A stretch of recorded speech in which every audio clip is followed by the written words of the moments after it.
दोस्तों, एक गांव में जमुना नाम की लड़की रहती थी। जमुना अपने गांव की सबसे सुंदर लड़की थी। उसके परिवार में सिर्फ वो और उसकी माँ रहते थे। घर के हालात बहुत खराब थे, कोई कमाने वाला नहीं था। ऐसे में जमुना को थोड़ी बहुत सिलाई आती थी, उसी से वह अपने घर का थोड़ा बहुत खर्च निकाल पाती थी। इसी तरह करके घर चलाने लायक कमा लेती थी। इसी वजह से जमुना की माँ को हमेशा चिंता रहती थी कि जमुना हमेशा अपनी माँ को समझाया करती थी, माँ तुम ऐसे चिंता में क्यों रहती हो? ज्यादा तनाव लेने से तेरी तबीयत भी खराब हो जाती है और हमारे पास तो दवा के लिए पैसे भी नहीं होते, फिर तू इतना क्यों सोचती है? उसकी माँ बोली, बेटी तू ठीक कहती है, लेकिन मैं क्या करूं? सोचती हूँ बेटी हमारे सर पर कोई नहीं है जो हमारा खर्चा उठा सके, हमारे बारे में सोच सके। जमुना बोली, माँ मैं हूं ना, मैं करती हूं ना काम, जितना भी मुझसे होता है। थोड़ी बहुत सिलाई करके घर में खाना, थोड़ा बहुत राशन के लायक मैं कमा ही लेती हूँ। जमुना की माँ ने कहा, सिर्फ पेट भरने से जिंदगी नहीं चलती।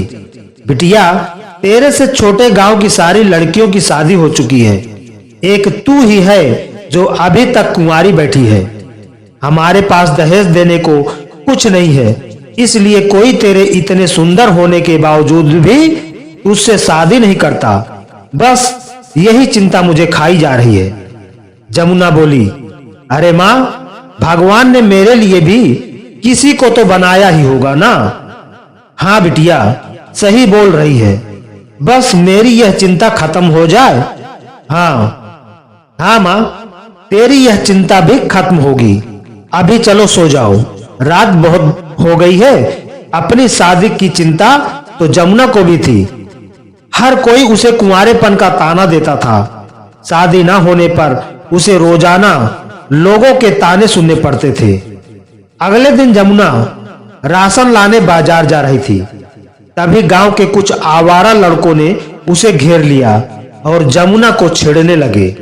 अरे ओ जमुना, तुम्हारी शादी तो कहीं होती नहीं, हमसे ही दोस्ती कर लो, दिल बहलाने के लिए ही सही।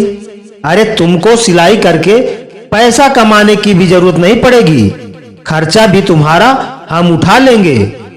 अब पड़ोसी हैं, इतना हक तो बनता ही है हमारा। हाँ, एक को मौका तो देकर देखो, अरे तुम्हारी सारी चिंताएं मिटा देंगे। इतने में ही कुछ गांव वाले इकट्ठा हो जाते हैं। यह सब देखकर जमुना बहुत घबरा जाती है और सबसे कहने लगती है, देखो मुझे जाने दो, मेरी माँ मेरा इंतजार कर रही होगी, भगवान के लिए मुझ पर दया करो, ऐसा क्यों कर रहे हो?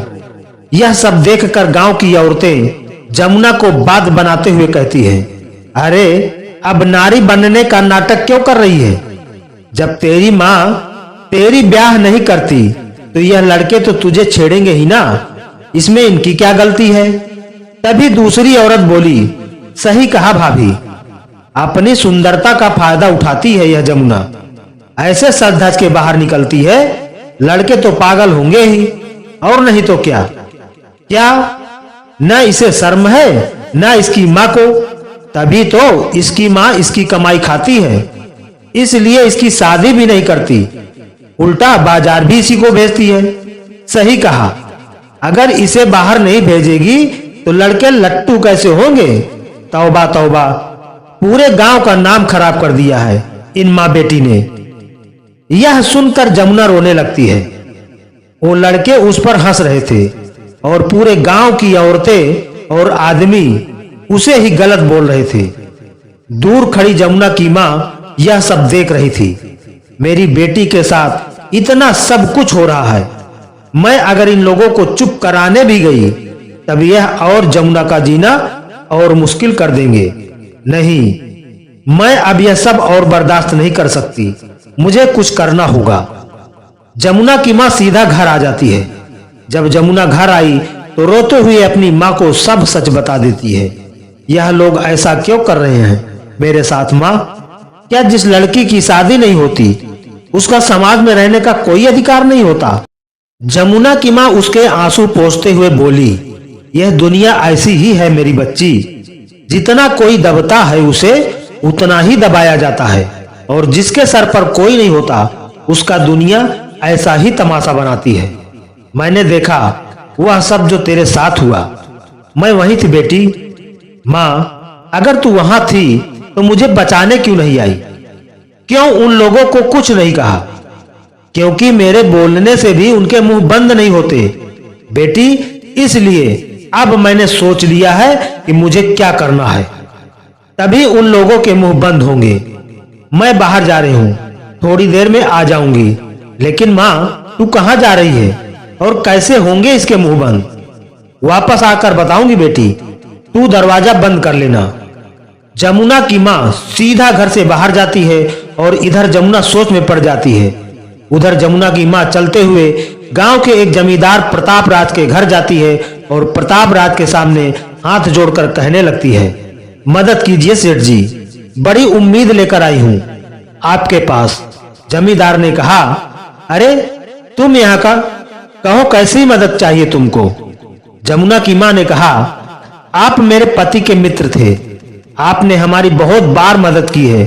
आप तो जानते हैं मेरी बेटी जमुना का विवाह कहीं नहीं हो पा रहा है, क्योंकि हमारे पास देने को दहेज नहीं है। जमींदार बोला, तो क्या तुम मुझसे पैसे मांगने आई हो?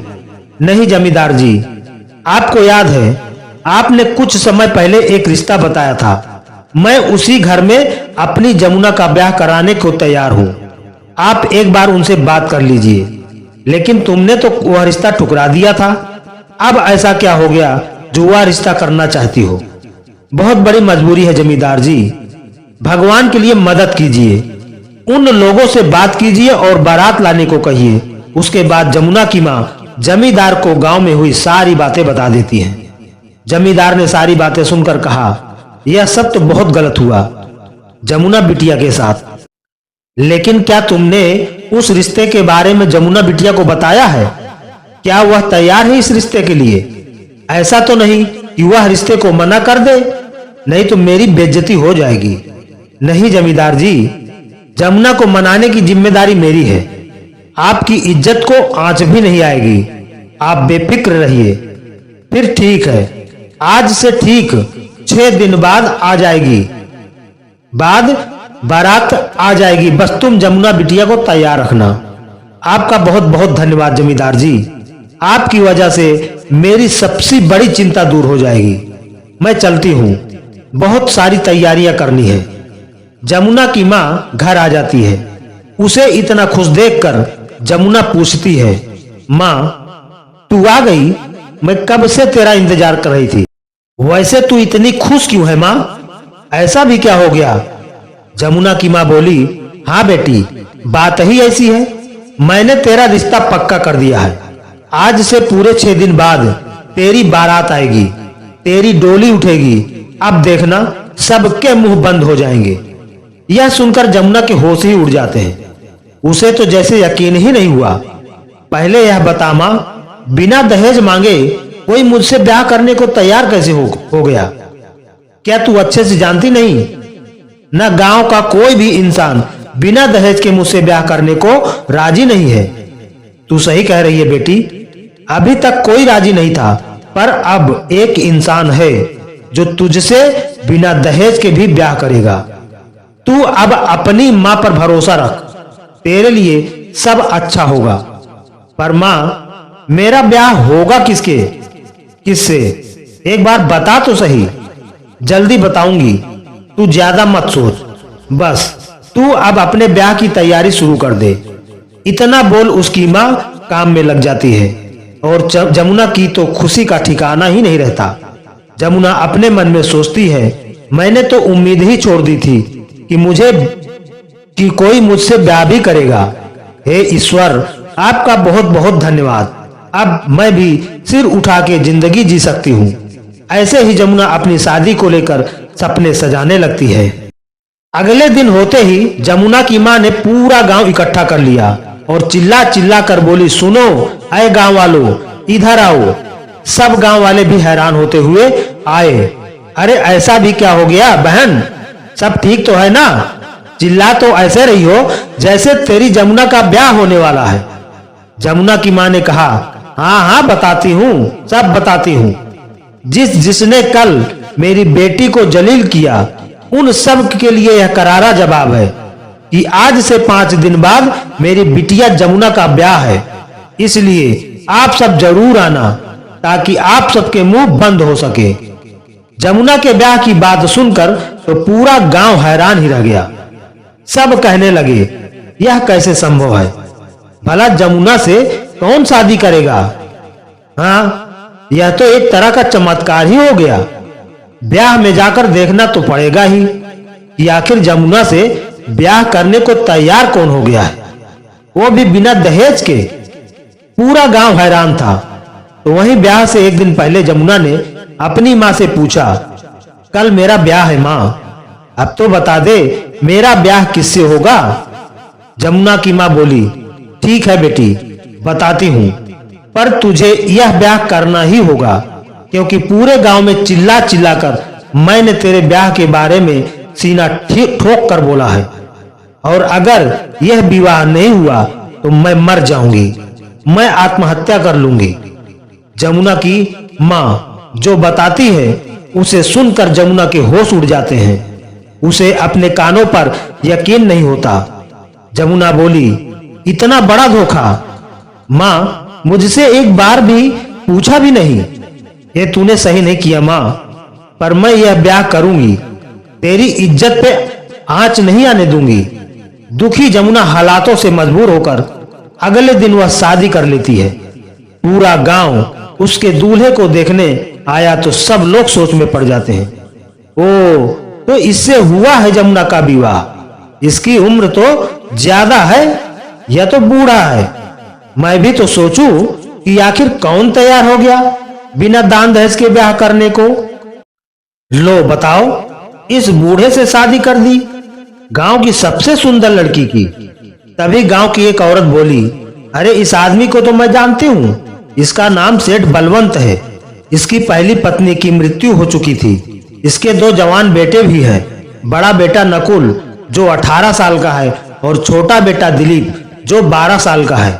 और तो और सेठ बलवंत की एक विधवा बहन भी है जो सेठ के साथ उनके घर में ही रहती है। कहते हैं कि वही घर की मालकिन है। इधर बेचारी जमुना हालातों के सामने मजबूर थी। उसकी समझ में नहीं आ रहा था कि वह क्या करे। जमुना की मां जमुना को समझाते हुए बोली, मैं जानती हूं मेरी बच्ची, तू इस विवाह से खुश नहीं है, पर सेठ बलवंत एक अच्छे इंसान है, वो तुझे खुश रखेंगे। हो सके तो मुझे माफ करना बेटी, मैं अपनी जिम्मेदारी अच्छे से नहीं निभा पाई। मैं क्या करती, मैं मजबूर थी। मैंने सोचा अगर तेरा ब्याह मेरे जीते जी ना हुआ तो मेरे मरने के बाद तेरा क्या होगा। मेरे रहते हुए यह गांव वाले तुझे जीने नहीं देते तो मेरे मरने के बाद यह लोग तुझे और परेशान करेंगे। बेटी, इसीलिए मैंने यह फैसला मजबूरी में किया, तेरी भलाई के लिए किया। इतना कहकर जमुना की मां फूट फूट कर रोने लगती है। तब जमुना अपनी मां के आंसू पोंछते हुए बोली, मैंने यह विवाह आपके कहने पर किया है मां, पर मैं इस रिश्ते को पूरे दिल से निभाऊंगी और एक अच्छी पत्नी बनूंगी। मैं जानती हूं तूने यह सब मेरी भलाई के लिए किया है। जमुना की मां बोली, मेरी बच्ची, भगवान तुझे हमेशा खुश रखे। फिर जमुना अपने ससुराल आ जाती है। जमुना के ससुराल आते ही उसका पति बलवंत उससे कह देता है, देखो मैंने तुमसे ब्याह केवल अपने मान शान और समाज में इज्जत की वजह से किया है। मैं अपनी मरी हुई पत्नी को भूला नहीं हूं, इसलिए मैं कभी भी तुमसे प्रेम नहीं कर सकता। जमुना बोली, मैं बस अपनी पत्नी धर्म निभाना चाहती हूँ, इस रिश्ते को एक मौका देना चाहती हूँ। बलवंत ने कहा, कोई जरूरत नहीं यह सब करने की, तुमको इस घर में एक अच्छी इज्जत की जिंदगी मिलेगी, पर मुझसे कोई उम्मीद मत रखना, समझ गई? जमुना बोली, ठीक है जी, मैं इस बात का ध्यान रखूंगी कि मैं आपकी परेशानी का कारण न बनूं। मैं पूरी कोशिश करूंगी कि मैं इस घर की अच्छी बहू बन पाऊं। बलवंत ने फिर कहा, अच्छी बात है, मेरी बहन कमला वही इस घर की कर्ता धर्ता है, इसलिए उनकी कोई भी बात मत टालना। जमुना ने सिर हिलाते हुए कहा, ठीक है जी, ठीक है। इतना बोल सेठ बलवंत वहां से चला जाता है और तभी बलवंत की विधवा बहन कमला वहां आ जाती है और जमुना से कहती है, मेरे भाई को ज्यादा परेशान करने की जरूरत नहीं है बहू, तेरा काम है इस घर के सारे काम करना, दोनों बच्चों का ध्यान रखना। बलवंत के दोनों बच्चे अब तेरे भी हुए ना, तो उनका ध्यान रखना तेरी जिम्मेदारी बनती है, उनको कोई कमी नहीं होनी चाहिए। जमुना बोली, ठीक है दीदी, आप जैसा बोलेंगी मैं वैसा करूंगी। ठीक है, तो फिर अब मुंह क्या देख रही है, जाकर बर्तन धो ले और खाना भी पका ले। जमुना बोली, आज ही मेरा ब्याह हुआ है, आज ही मैं इस घर में आई हूं और आज ही काम करूं। कमला बोली, तो क्या यहाँ महारानी बनने आई है? अरे तो तुझे यहाँ बलवंत की पत्नी नहीं नौकरानी बनाने के लिए लाई हूं मैं। ठीक है दीदी, मैं अभी सब काम कर देती हूँ, मैं जाती हूँ। और हाँ, ध्यान रहे मेरी कोई भी चुगली मेरे भाई बलवंत से की ना तो तेरे साथ बहुत कुछ कर सकती हूँ। ठीक है, अब मैं जाती हूँ। जमुना दुखी होकर शादी के दिन ही घर के काम काज में लग जाती है। हे भगवान, कहाँ फंस गई हूँ मैं, ऐसे कैसे चलेगा, किसी को मेरी परवाह नहीं है। मेरे जितने उम्र के बच्चों की मैं माँ बन गई, जब वो मुझे माँ बोलेंगी तो कितना अजीब लगेगा। जिंदगी उलट पुलट हो गई है। मेरी तो जमुना को ऐसा काम करते देख कमला खुश हो जाती है। तुझे हम इस घर में बहू नहीं नौकरानी बनाकर लाए हैं। मैं तेरा इस घर में जीना हराम कर दूंगी, इतना कि तू मेरे सामने सर उठाने के पहले 100 बार सोचे। फिर ऐसे ही कुछ दिन बीत जाते हैं। बलवंत अब जमुना का थोड़ा ध्यान रखने लगा था। एक दिन बलवंत ने जमुना से कहा, जमुना, मैंने तुमको पत्नी का दर्जा नहीं दिया, फिर भी तुम मेरा और बच्चों का इतना ध्यान रखती हो, मैं तुम्हारा धन्यवाद करना चाहता हूँ। जमुना बोली, कैसी बात कर रहे हैं आप, यह घर अब मेरा भी है तो यह सब करना तो मेरा फर्ज है। बलवंत ने कहा, सही कह रही हो तुम, एक अच्छी जिंदगी के लायक हो, बस मैं ही तुमको पत्नी का दर्जा नहीं दे सकता, इसलिए मुझे माफ कर देना। जमुना ने कहा, अजी आप माफी मांगकर मुझे शर्मिंदा मत कीजिए, आपने जितना भी दिया है मेरे लिए वही बहुत है, मैं उसमें खुश हूँ। आप अब जाइए, आपके जाने का समय हो गया है। कमला यह सब देख रही थी और जल रही थी। उसे चिंता होती है, यह लड़की बलवंत की पत्नी बनकर इस घर में आई है। बलवंत इस पर ध्यान भी बहुत देने लगा है। कल तक तो बलवंत इससे बोलता भी नहीं था, आज इतनी बातें भी करने लगा है, ऐसा भी क्या हो गया? कमला चिंतित होकर सोचने लगती है, इस घर की मालकिन आज तक मैं हूँ, इस घर में सब मेरे हिसाब से होता है, तिजोरी की चाबी भी मेरे पास है। आज नहीं तो कल बलवंत इसे अपना लेगा और घर की मालकिन यह जमुना बन जाएगी। अगर ऐसा हुआ तो मैं कहीं की भी नहीं रहूंगी। मुझे कुछ करना होगा जिससे बलवंत कभी जमुना को ना अपनाए। पर क्या, कुछ तो सोचना पड़ेगा मुझे। फिर ऐसे ही कुछ दिन बीत जाते हैं। कमला को कुछ समझ नहीं आता कि वह क्या करे।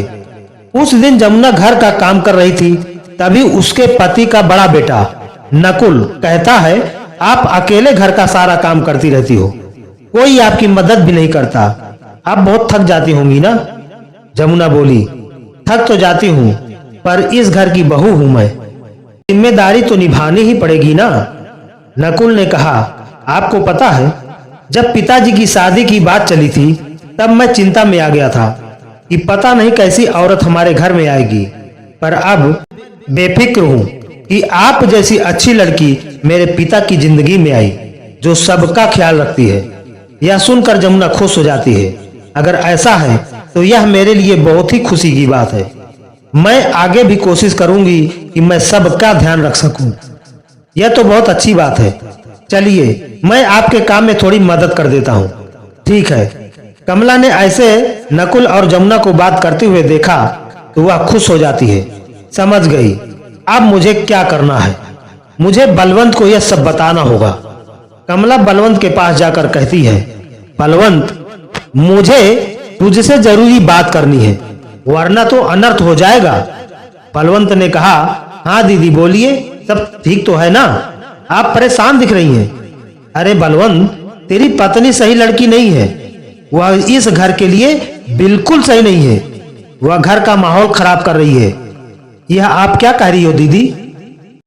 दीदी, जमुना एक अच्छी लड़की है। उसका पति होने के बावजूद मैंने उससे कोई रिश्ता नहीं रखा। उसके बाद भी उसने अपना पत्नी धर्म निभाया है, पूरे घर को संभाला है।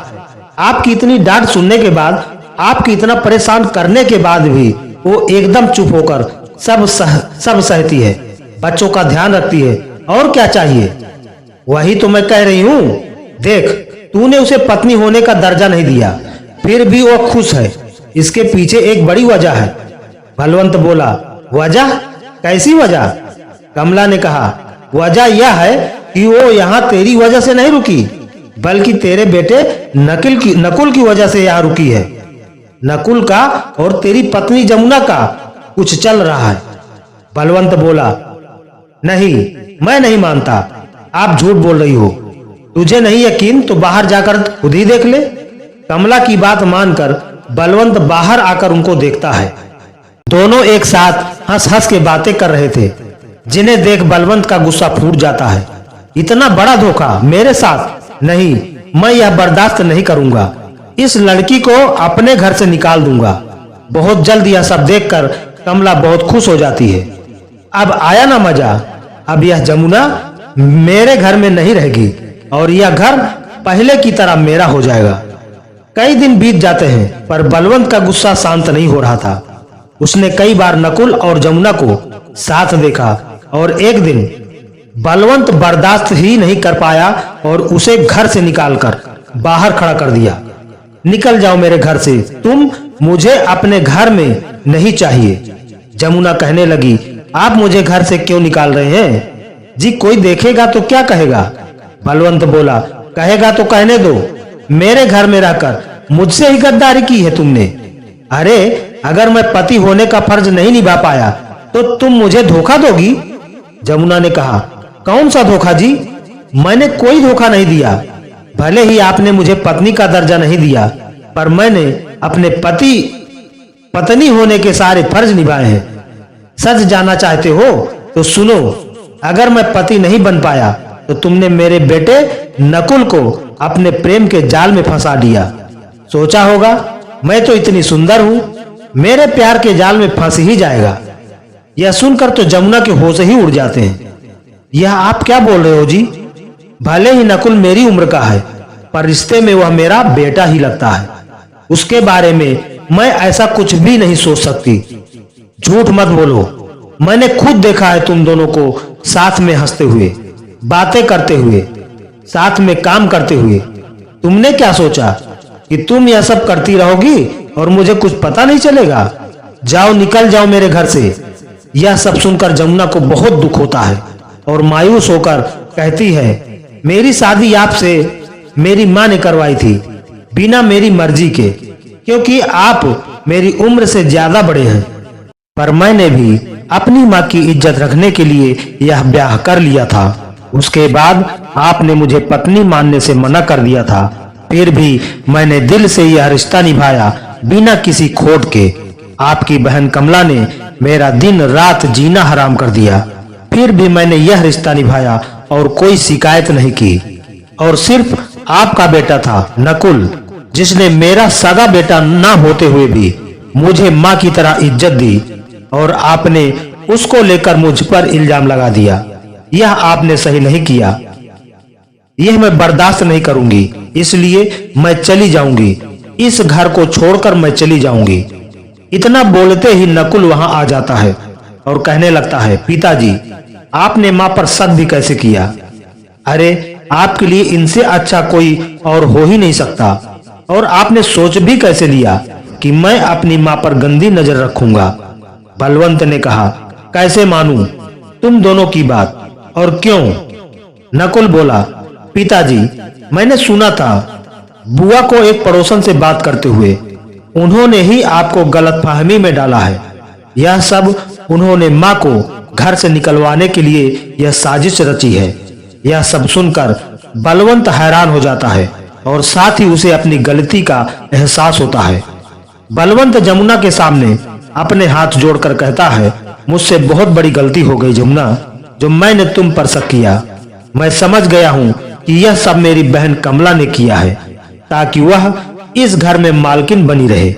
अब मैं समझ गया हूँ, अपनी बहन की सारी चाल समझ गया हूँ। मुझे माफ कर दो और बस एक मौका दे दो। मैं एक अच्छा पति बनकर दिखाऊंगा और तुमको पत्नी होने का दर्जा भी दूंगा और सब कुछ ठीक कर दूंगा। आज से मेरे लिए तुम सबसे ऊपर हो। यह सुनकर जमुना भी खुश हो जाती है और कहती है, अगर आपने दिल से माफी मांगी है तो मैं आपको यह मौका जरूर दूंगी। मैंने आपको माफ किया। उसके बाद जमुना और बलवंत एक प्यार भरी सुखद जिंदगी बिताने लगे और अब बलवंत ने अपनी बहन कमला से तिजोरी की चाबी लेकर जमुना को पकड़ाते हुए कहा, जमुना, आज से इस घर की मालकिन सिर्फ तुम हो। तो इस तरह से जमुना के जीवन में बदलाव आया और जमुना अब अपने जीवन में बहुत खुश रहने लगी। तो दोस्तों, आज की कहानी यहीं पर समाप्त हुई। फिर मिलेंगे एक और कहानी के साथ। कहानी पसंद आए तो लाइक शेयर जरूर करें और कमेंट करके जरूर बताएं। चैनल को सब्सक्राइब करना बिल्कुल ना भूलें। आपका बहुत बहुत धन्यवाद।